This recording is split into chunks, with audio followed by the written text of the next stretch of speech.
Thank you, Brian. This is Mark Woolner. Again, we'll try this the third time. If you're listening to the recording, you've got the benefit of not seeing all these technical difficulties. So you should see the webcam, you should be able to hear me. And if you can't, please shoot something in the question box. And yes, we got an issue. We're working through those. So advance to the next slide. You should all be able to hear and see everything at this point.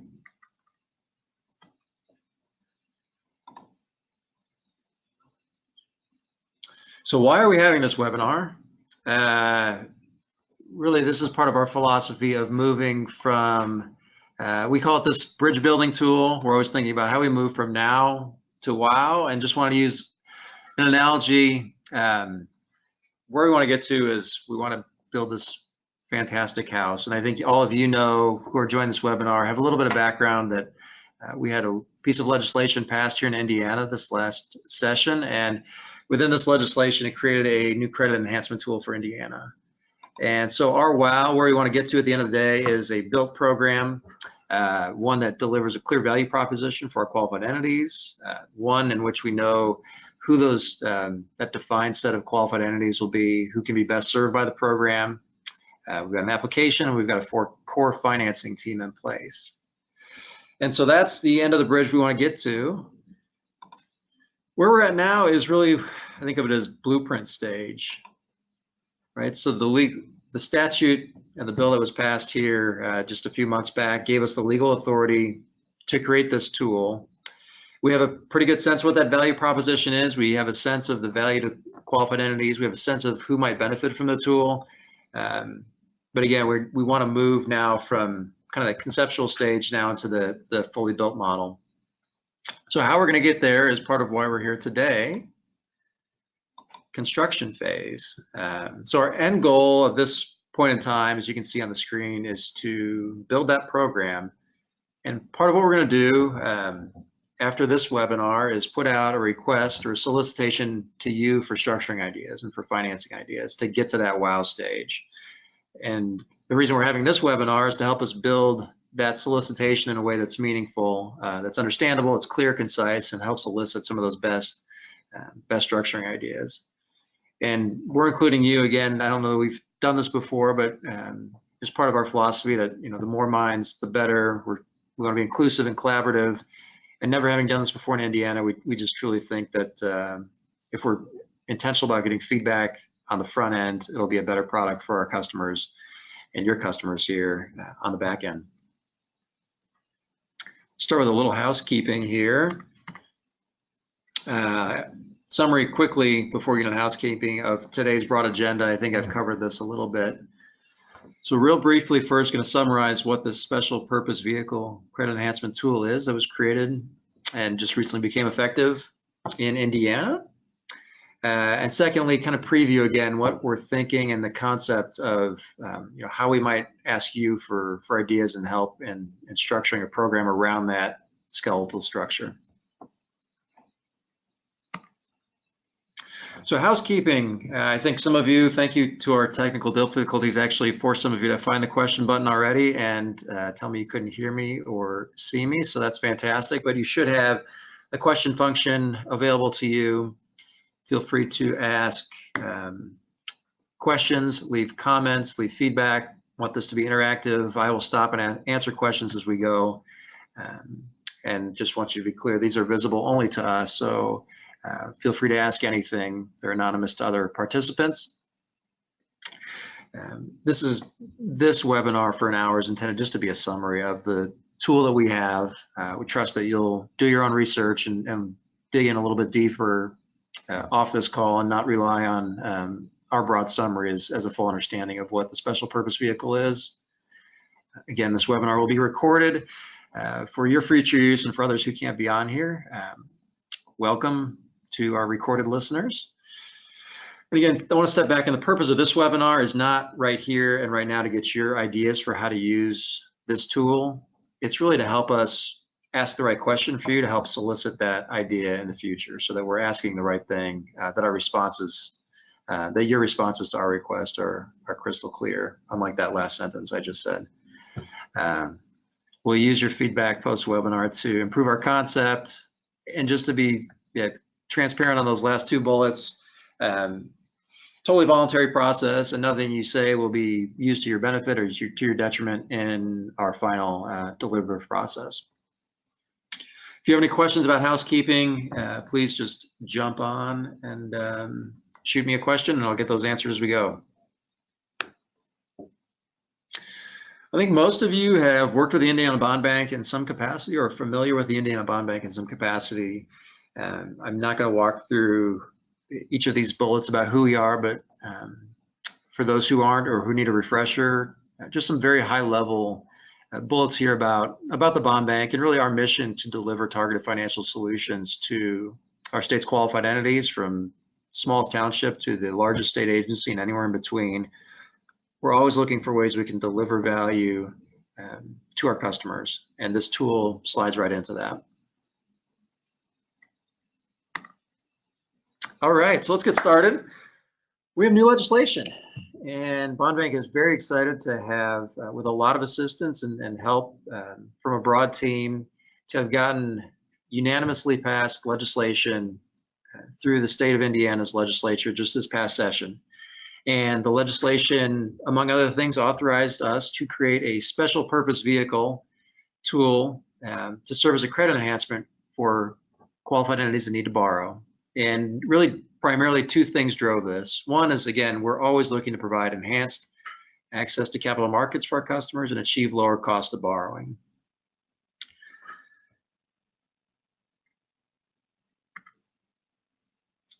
So as I said, think about that now to wow, the bridge building. That's where we started, the blueprint. That's our legislation. And as we move into, okay, how do we get to a built program from there? Our team really thought about, with the spirit of inclusivity, putting out a request for ideas, a request for structuring.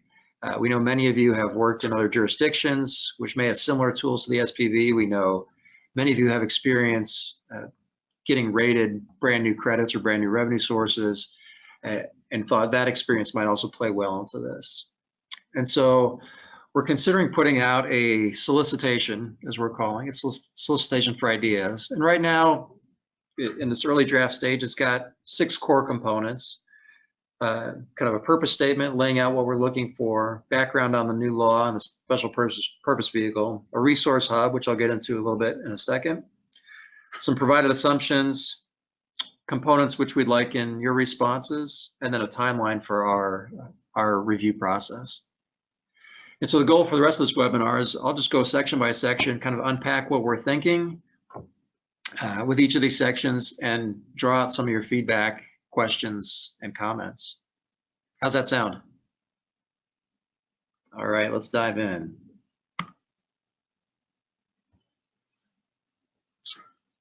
So section 1 of the request, whether we call it a request for proposal, a request for information, a solicitation, really section 1, we want to lay out 3 core things essentially, that we're really going into this looking to form a financing team, and we're looking to build that team, build a big bond bank team for the special purpose vehicle by vetting your financing ideas and financing structures and looking for those team members who will bring a structure and idea that will maximize, set a course for maximizing the value of the SPV to our qualified entities. Just to be clear, this is not, the bullet point 4 is intended to say we do not have a deal in front of us that we're asking you to respond to. This is really structuring a program that we can then move forward and offer to our customers. So let me pause there for 15 or 20 seconds and would love any questions, comments, or feedback just on that purpose. Is the purpose clear of what we're asking? Is there anything else that would help clarify our intent? And this is the perfect time to ask this before we get too deep into the webinar. If there's anything that's unclear about where we're going, please ask it now, because I'm sure somebody else has the same question. I'll pause for questions.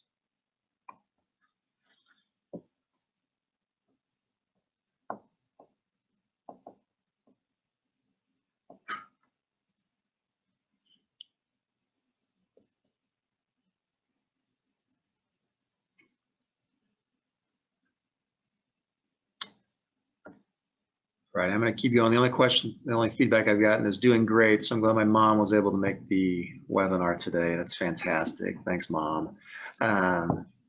Just kidding. But seriously, if anybody has any questions, we'll take those at any time.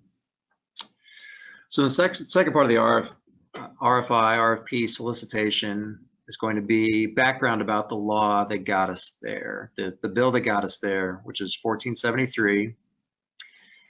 So really broadly, it allows a qualified entity to assign those tax or revenue receipts from the dispersing agent, think local auditor. Auditor can then assign those under an assignment agreement to the special purpose vehicle. So in turn, bond bank special purpose vehicle issue the bonds. You can see the picture, secured by the transfer receipts. And then the entity remits those remaining revenues, the delta that's not used to pay to issue the bonds. The remaining revenue is sent to the qualifying entity. And so as we've seen, this was modeled off some other jurisdictions. I'm sure many of you have done a little bit of research between registering and this webinar. You've seen in other jurisdictions, this model has been shown to deliver value to qualifying entities because of that separation of revenue to kind of a non-interested party to ensure that those bondholders are receiving their bond payments. Questions, comments, or feedback. Again, this part of the RFP, when it gets distributed, will just lay out a very broad overview of what the bill is that got us here, and give you an opportunity to obviously do much more digging on your own. Any basic structural questions that we might answer? We've got our whole team here.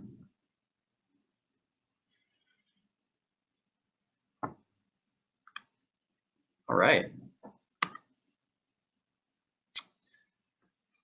So section 3 of the RF request for structuring, RFS, is going to be a resource hub. And we'd like to just in this document provide you with, we think, arm you with some core components, such as our statute, our website. Our statute now includes, now that the bill's been codified, should include the new special purpose vehicle language. We also want to provide you with references out to some of the various rating criteria or any statements that have been made by various rating agencies about tools like this in other jurisdictions. Are there any other items that in a resource hub, in a resource hub may be beneficial to you? Are there any minimum level of resources we could arm you with to help you respond to this RFP in the best way possible?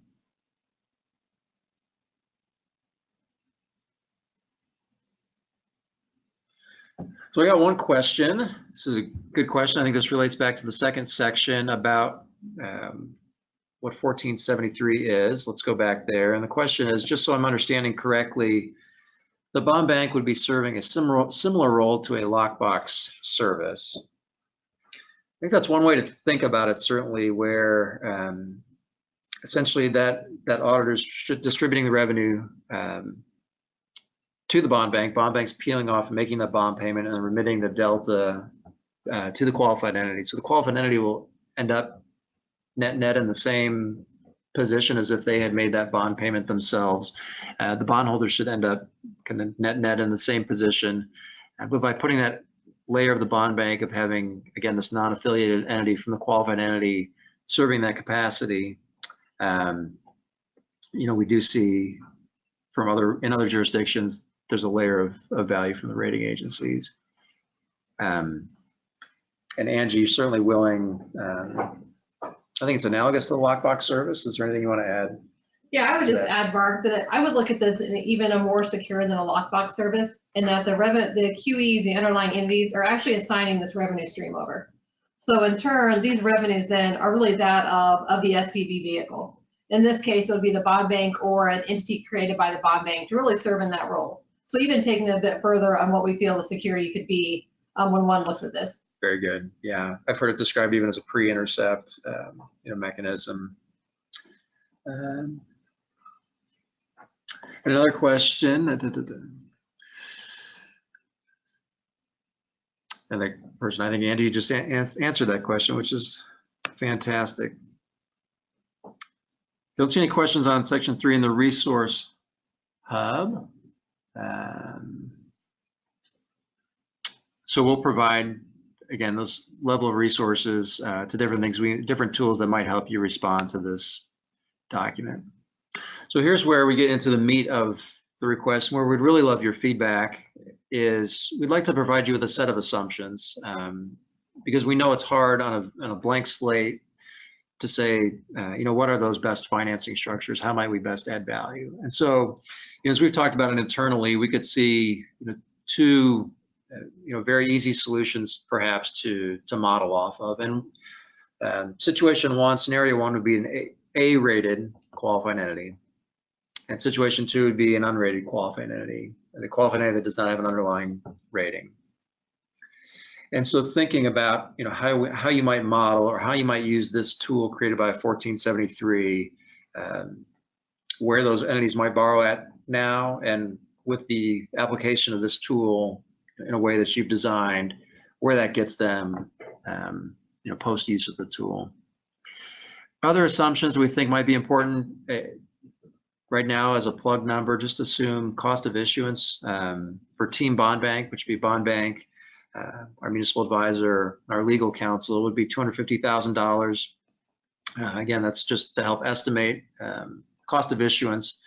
So there will be additional costs to use this, and understanding what that tipping point is between the added value of the SPV outweighing the new costs will certainly be important in identifying the value for our customers. Make an assumption that lit revenue would be the receipts that were transferred, and that the lit is not otherwise securing any other outstanding debt, and that the structure we're looking at is a negotiated public bond market deal. So let's see, are there any other core assumptions that would help you build your model? As you think about that, we've got a few other questions that have come in.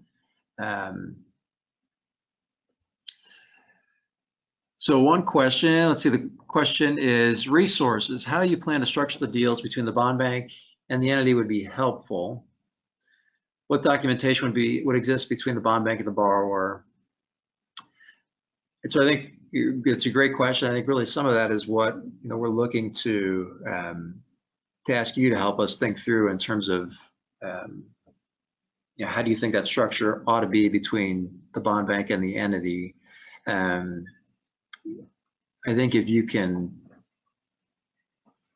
maybe the person who asked that question follow up to be a little more clear, because ultimately the intent of this request for proposals is to get ideas on financing structures to assist us in the creation of financing structures.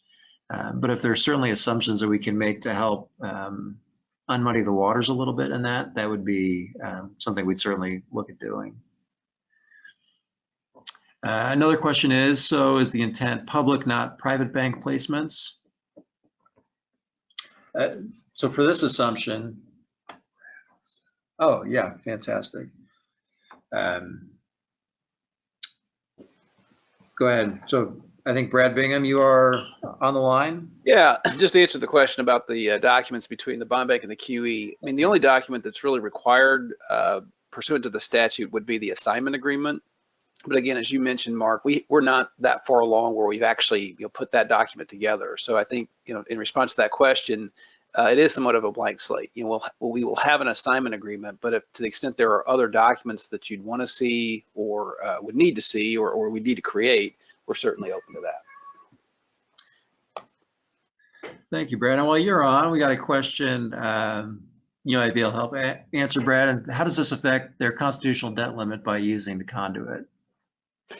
Yeah, it's a good question. I mean, at this point in time, our view is that, an Indiana court that was considering this issue would likely conclude that this arrangement, even though it's structured the way that you've described, would likely count against a QE's debt limitation.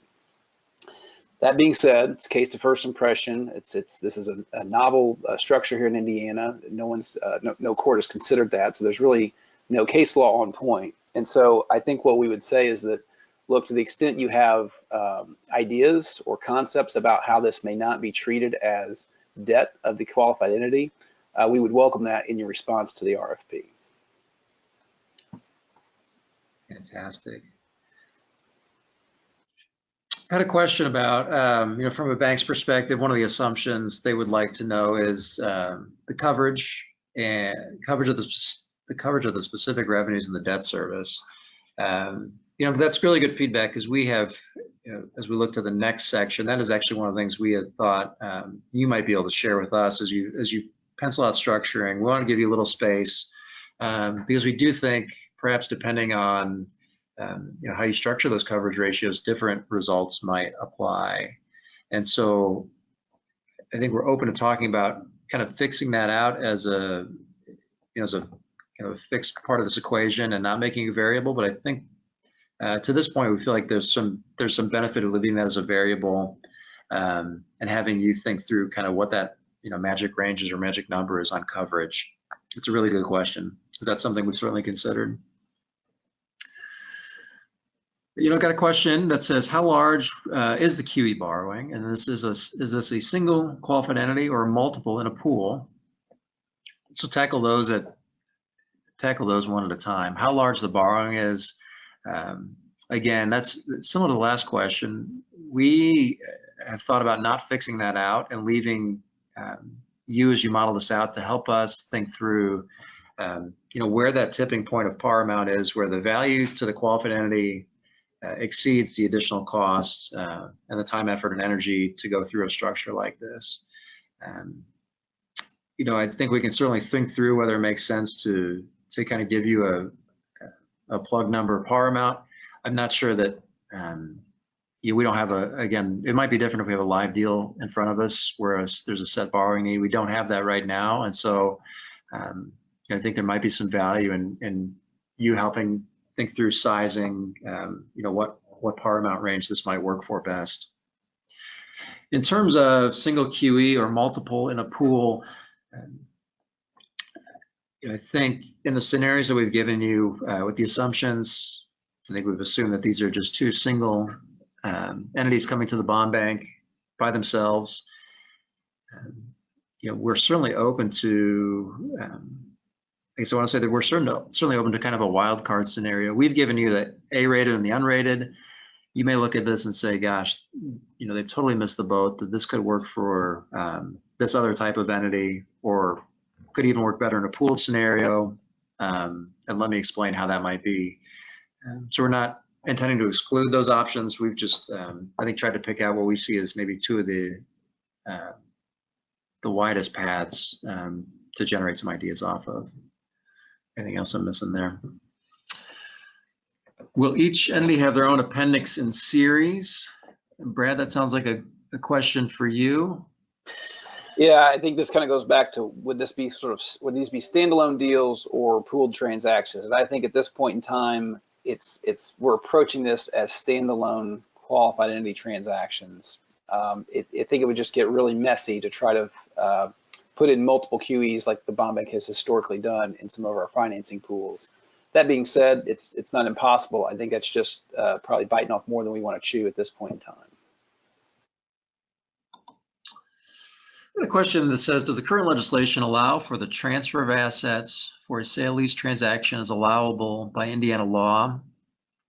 This is a follow-up question after hearing the current construct counts against debt limits. Yeah, Mark, in response to that, the legislation really only talks about transferred receipts, and that's defined as revenues or taxes. It really does not contemplate something beyond that in terms of property interest of a qualified entity.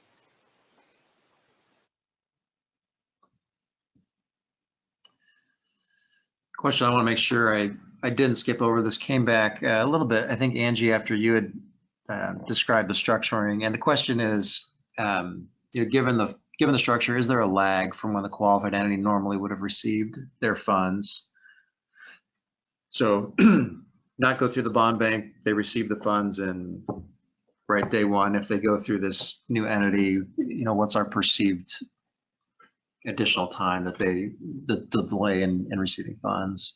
And I think that question we'll probably still be looking into it, but it's our understanding that it will be a pretty seamless process.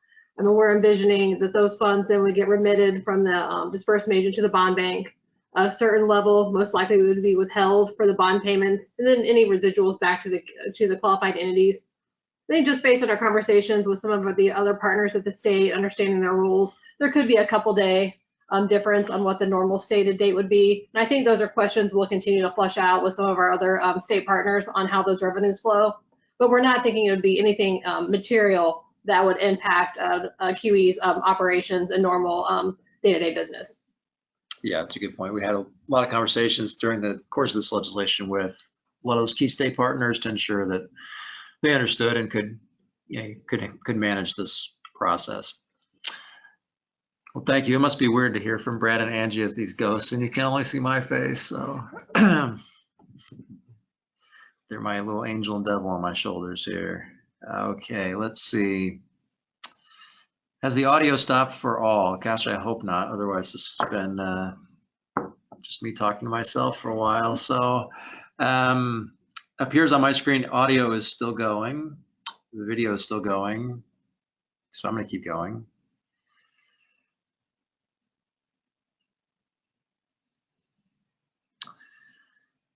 So section 5 of this proposed RFP, there's a lot here. Really, the main thing we're looking at is that number one, what are those structuring ideas that you have, either for the A-rated or the unrated, or to the hypothetical, bright idea that exists outside that, whether it's a pooled transaction or otherwise. There's some things we'd like you to think about, and some of those we've already talked about, like coverage amounts, debt service reserve. What was one of the other questions we asked?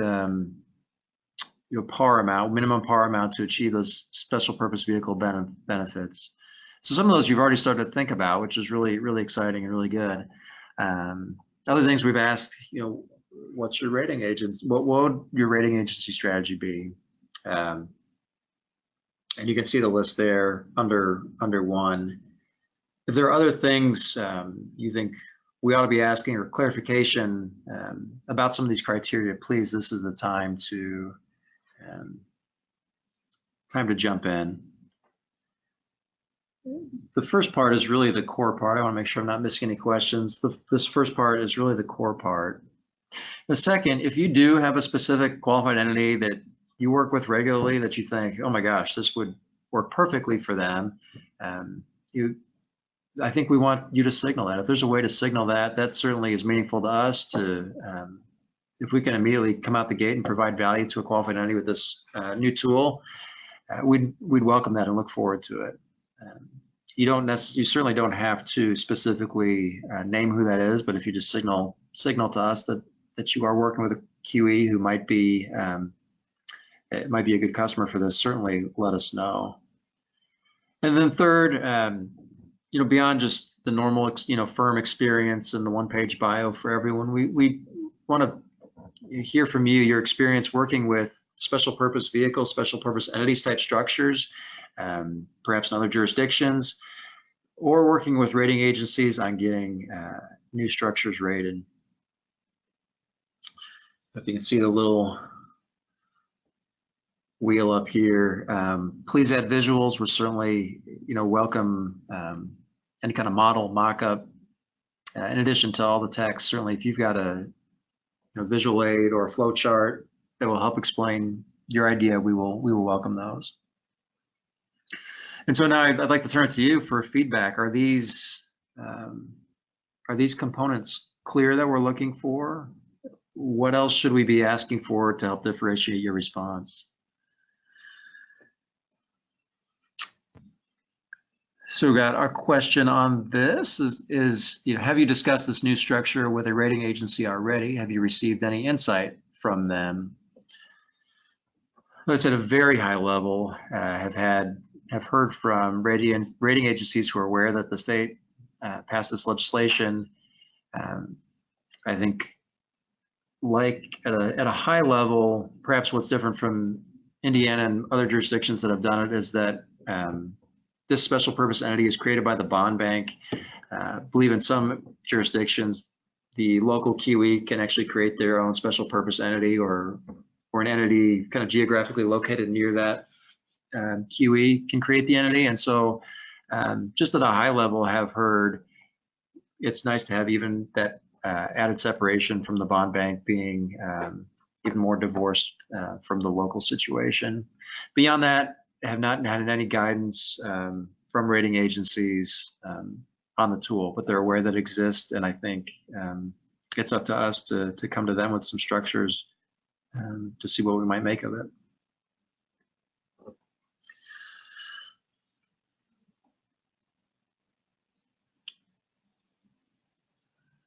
Let's see.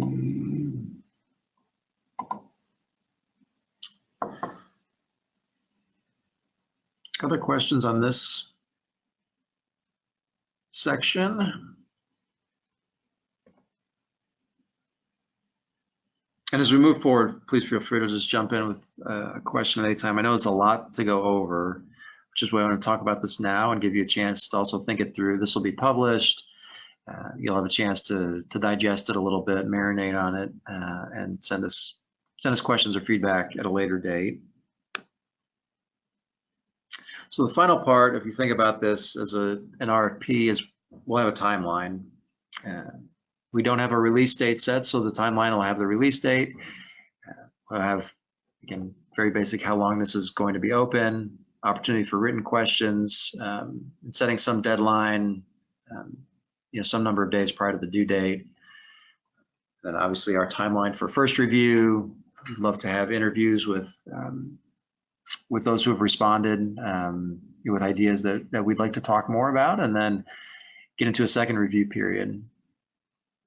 And so a lot of this section is fuzzy because the first critical part of the timeline, which doesn't show up on the timeline, is what we're doing here today, and that's get your feedback on this whole concept, the RFP, what those components are. And so we ask you, I don't know if you ever had a chance to give feedback on how long an RFP ought to be open, or what that deadline ought to be before we close down the written questions. Please feel free to chime in. We're certainly welcome to hear your feedback on that.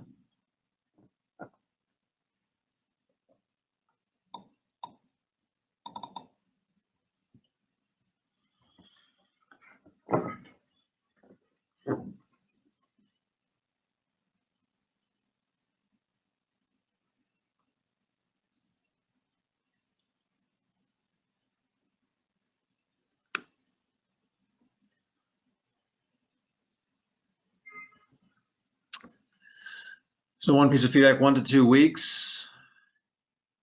I don't know if that means leave it open for 1 to 2 weeks or have the written question deadline 1 to 2 weeks prior to the due date. If you can, person who wrote that, if you don't mind clarifying that.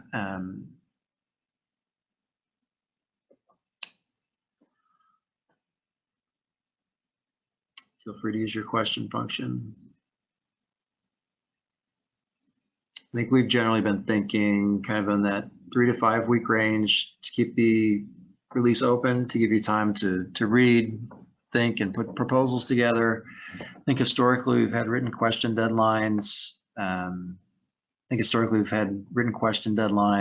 to 14 days prior to the due date. All those questions that come in written are published, put on the websites. We want to give everybody the chance to see those answers and not be subject to any kind of last minute questions and answers that may totally throw their proposal askew.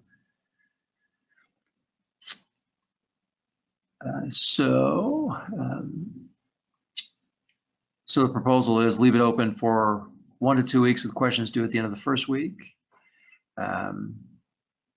One suggestion is 2 weeks to submit questions, 3 days to respond to questions.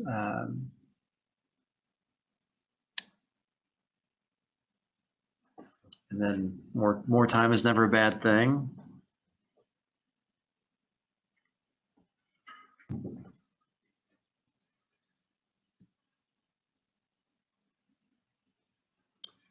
And that is really the end of the core part of this webinar. So a big, broad question as we think about the reason we're doing this is because we want to put a document out on the street that when you see it, you feel like is clear, you understand it, you're aligned with where we want to go in terms of developing a structure that helps qualified entities, and that you've had the information in the document, in this webinar, through other channels that put you in the best position to use that 3 to 4 weeks or whatever that period is to best respond and put together your best proposal.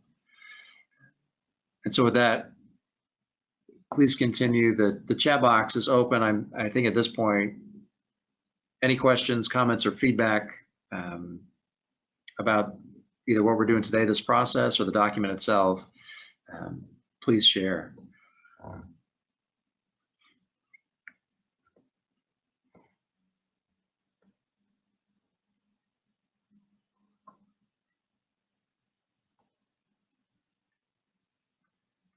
All right, and so with that, I will thank you all for choosing to be with us and spend your 4 o'clock hour on a Thursday afternoon with the bond bank team. Thank you everybody on the bond bank team for being here.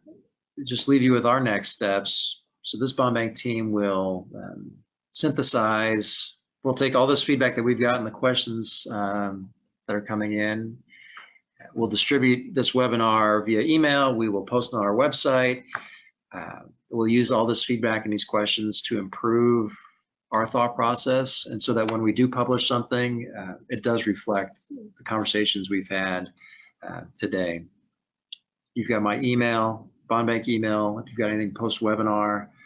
And actually, just right before the bell, we've got some final questions. All right, so let's see. Who will review the responses? That's a great question. It'll be our core team. So that'll be the bond bank team, some combination of the staff here at the bond bank. We'll have our Crow team. So Angie Stino, likely Craig Lotz as well. Brad Bingham from Barnes and Thornburg, likely, often look to pull in the treasurer's office. Treasurer Mitchell, Treasurer of State's our chair of our board, provides good thought partnership, thought leadership, and overall leadership for the bond bank. So likely we'll have a representative from the treasurer's office if they'd like to be part of the process. Would not like to be part of the process. As exciting as special purpose vehicles are, I got that would not like to be part of this process nod. So generally just the core bond bank team. Will the program be available year round, or will there be certain points in the year an entity can apply? Well, that's a wonderful question. I don't know the answer to that. I think that's something we need to think about, whether this is a round program with applications. I think traditionally with some of our larger programs, there's our pool program or our special issuance program, it's just open year round. So as an entity has needs, they can come to the bond bank, approach the bond bank, and we can help fill those needs. I know we're doing that here very soon for Clay Township. So who needed to use bond bank as a conduit issuer, and just approach the bond bank in the normal course of business, and we were able to facilitate that process here for what's going to be close to a $60 million issuance.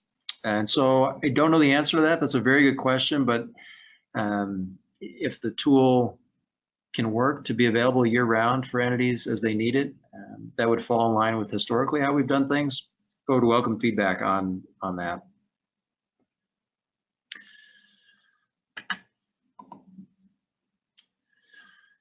Very strategic question here. What are the primary problems in the existing market that you most want to solve? It feels like a job interview question here. So what are the primary problems in these existing market that you most want to solve? I think I'd go back to one of the earlier slides that we put up, and that was, and I'm happy to dig deeper into this, that was enhanced access to credit, whether that's through the public markets, private markets. We really think this tool can enhance that access, and secondly, lower borrowing costs. Indiana is blessed not to have a lot of distressed units, perhaps as other states other jurisdictions that have used this tool. And yet we still think that with this tool, anytime we can offer credit enhancement to local governments, it falls right in line with our mission and our vision, again, to facilitate those optimal financial outcomes for Indiana qualified entities.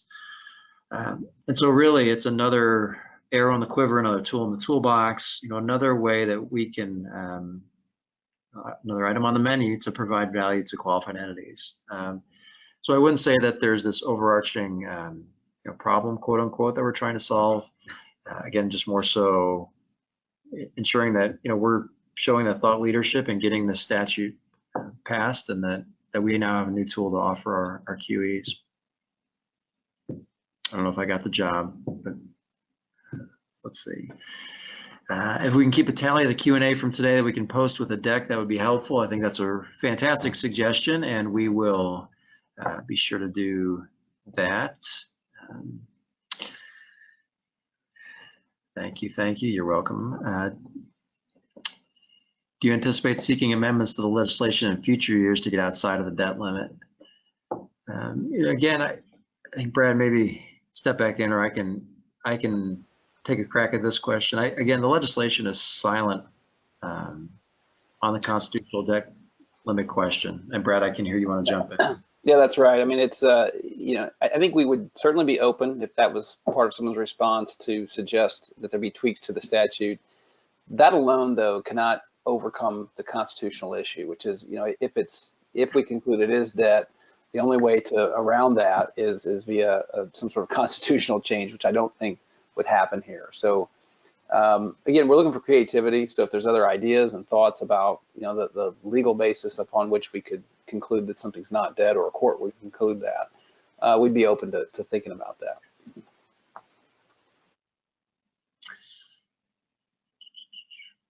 Are you looking for responses from banks, underwriters, municipal advisors, others?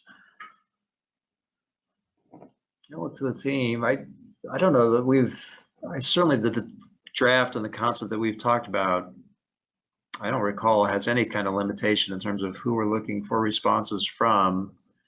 I don't know that there's a lot of value in us restricting who can respond. That's just an off the cuff. I mean, I also tend to be a lot more inclusive than exclusive, but I think if the best ideas come from an MA versus an underwriter versus a bank, I don't know that we, I think we're agnostic on that point. And so I think we'd welcome, again, we'll circle back after this webinar. I think we'd welcome responses from anyone who wants to take the time to put together a response that would be meaningful for us.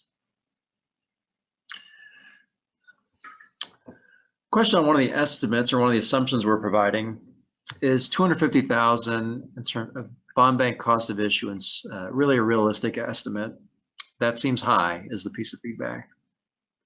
And gosh, that is a good question, and we can go back and certainly take a look at that. I think we're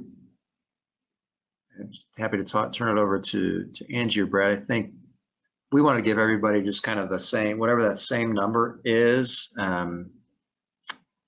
Even if we're to tighten that up, I think it's really just going to impact kind of what that tipping point is for when the structure proves out value for the qualified entity. I would treat it as a plug number right now. We don't know. I think any deal, as we see, can go super smoothly or can have complications. And I think the 250 was intended perhaps not to be a realistic estimate, but really just be an estimate to help you craft a proposal. And I think as we got a real live transaction in front of us, I think we wouldn't even start from that 250,000 number. I think we'd just start from ground up and say what for this particular deal is a true, accurate, realistic, and fair cost of it, reasonable cost of issuance. So I don't want to send the perception that every deal we do with this is going to be 250,000 COI. It was, and again, please feel free, team, to jump in if you think differently, but I think it was just really intended to give everybody that even playing field. So we're not trying to compare apples to oranges, where one proposal uses 100,000, one uses 400,000, and we're trying to ourselves kind of make that math equate.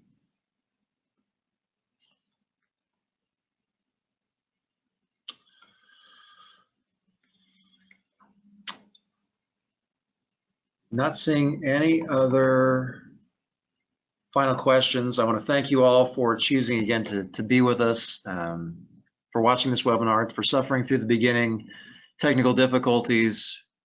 We will clean this up, get it posted here by the beginning of next week, and we look forward to talking to you soon. If you need anything, I'm just an email away, a phone call away, so please don't hesitate. Thank you, and talk to you soon.